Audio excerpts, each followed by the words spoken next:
السلام عليكم متابعين اللؤلؤ المرجان. اليوم الفيديو كيفية عمل عصير اليوسفي اللي هو اللالنجي بمكونات موجودة في كل بيت. عصير طبيعي 100%.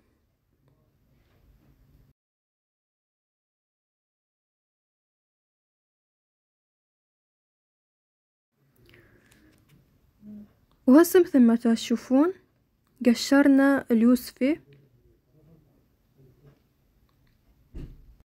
بعد أن غسلناه بماء بارد حتى يكون العصير بارد يعني. والآن راح نحط الفواكه بالخلاط،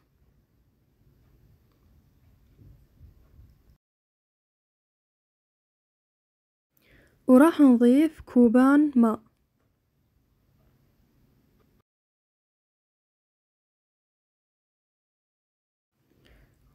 ونشغل الخلاط.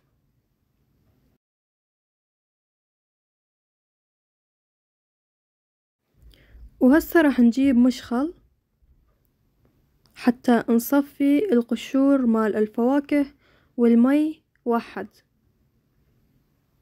مثل ما تشوفون. هذا هو النصف الثاني من الفواكه.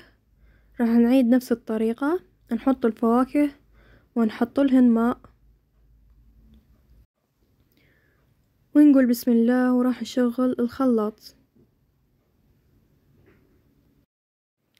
بعد أن درنا العصير بالمصفي نخبط هيجي البقايا من العصير اللي هي القشور العصير حتى ينزل الماء الموجود فيهن جوا.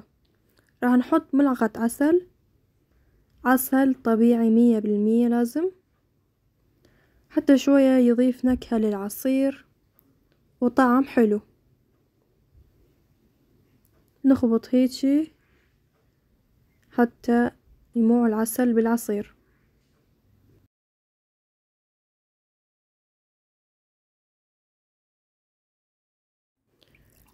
وهذه هي النهاية مثل ما تشوفون.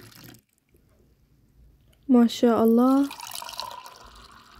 عصير طبيعي 100%، عصير منزلي غني بالفيتامينات،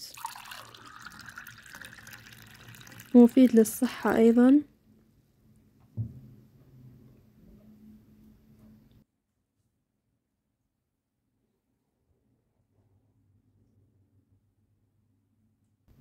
مع شوية بقلاوة تركية. وهذا هو اليوسفي اللي هو اللالنجي اللي صنعنا منه العصير.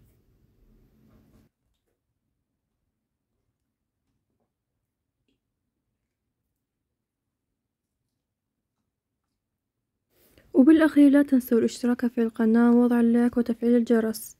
شكرا للمشاهدة.